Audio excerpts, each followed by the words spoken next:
Ни предстојат возбудливи 20 на минути со автомобилскиот спорт. Денеска во Пробиштип во организација на Автомото Сојузот на Македонија и Автомото Друштвото Злетово, во кругот на фабриката за акумулатори Злетово се одржа втората трка од државното првенство во автомобилизам на кружни патеки.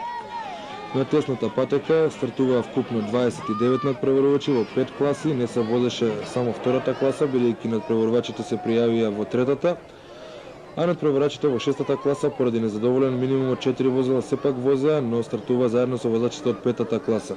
На оваа трка не се појавија надпреварувачите на Хемпромет, бидејќи се казнати затоа што напуштија претходната трка исто така на кружни патеки овдека во Пробиштип. За старт се подготвуваат возачите во првата класа, во оваа класа вкупно 8 надпреварувачи. Недобрата стартна позиција за Виктор Арсов, пол позицијата. Тој исто така го имаше и првото стартно место на минатата трка. Како втор стартуваше Љупчо Цуревски со реден број 15, а зад нив се Миле Делев, Тони Джеповски, Јован Панов, Светле Ѓуровски, Стево Костовски и Ранко Станојковски.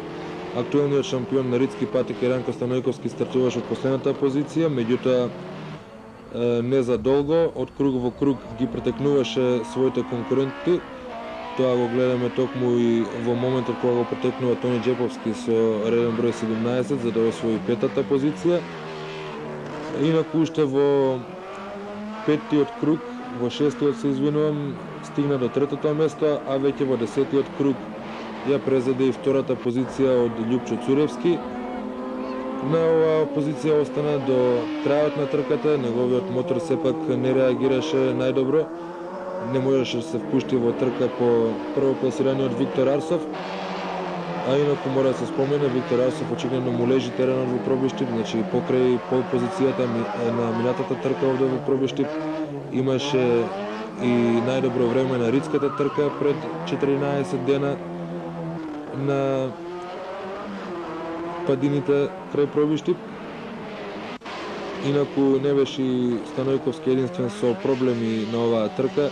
Го гледаме моментално тежувањето на Јован Панов, надпреварувачот со стартен број 8.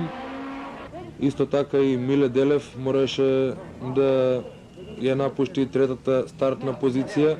Имаше проблеми со менувачот, а исто така меѓу оние со проблеми се вбројува и Стево Костовски.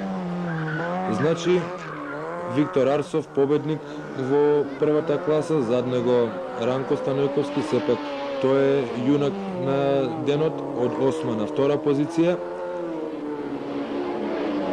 На трето место Љупчо Цуревски, само да потсетам, Љупчо Цуревски на првата трка овде во Пробиштип победи. Тоа беше црн ден за фаворитите на оваа трка. Овој пат, оние што се откажа го надополнија загубеното, меѓутоа Цуревски останува сепак кандидат за осварување на висок класман на крајот на сезоната во ова првенство на кружни патеки. Да го проследиме и прогласувањето на недобрите во оваа класа. Победи.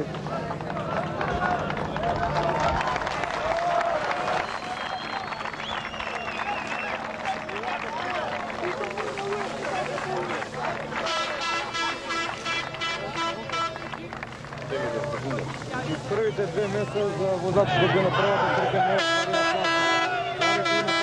трка имаше пол позицијата, ако не се лажам, и овој пат исто така, но сега за разлика од првата трка победи од крај до цел на првото место. Да, тоа првата трка имав незгода некоја со возилото, имав првата пол позиција, извадев и оваа трка, само сега што повеќе ми користеше средата и бе во добро темпо. Ранко покажа едно навистина одлично возење од деветата последна стартна позиција, стигна до второ место во стилот на големите шампиони. Твоја оценка за трката?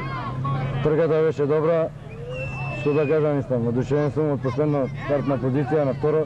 Имам малце голем, пек со моторот, така да не се десеше пушти во бркање на. Ја мислев да не се десеше тоа, ќе може да со Виктор да пружиме нешто поголемо одушевување на публиката одека во Пробиштип.